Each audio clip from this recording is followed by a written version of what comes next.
Bakunzi ba Rio World News 250 nkuko mumaze kubimenyera tubagezaho amakuru atandukanye, amakuru akubiyemo ay'ibyamamare, ay'imyidagaduro, aya politike ndetse n'andi makuru yose yaba yiriwe acicikana ku mbuga nkoranyambaga. Mbere na mbere reka dushimire wowe wakanze subscribe kuri YouTube channel yacu, kandi nawe utarakanda subscribe turagusaba gukanda subscribe kugira ngo amakuru yacu tuzajya tubagezaho ujye uyabonera igihe tukiyashyiraho.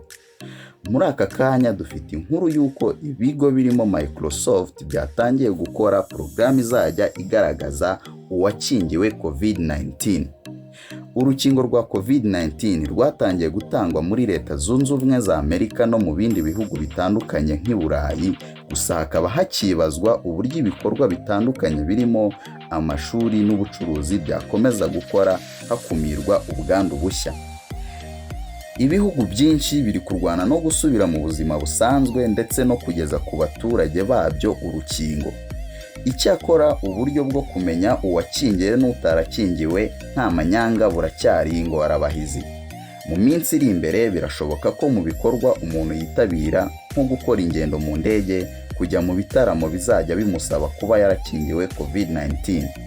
Sosiyete z'ikoranabuhanga zibumbiye hamwe mu itsinda ryiswe The Vaccine Credential Initiative zatangiye gukora ikoranabuhanga rizajya rishyirwa muri telefone rikagaragaza amakuru yose ku muntu mu bijyanye na COVID-19, harimo no kuba yarakingiwe cyangwa atarakingiwe. Iri tsinda rigizwe n'ibigo by'ikoranabuhanga ndetse n'imiryango yita ku buzima nka Microsoft, Salesforce, Oracle, Cigna, Signals, Evernorth, Epic na Mayo Clinic n'ibindi.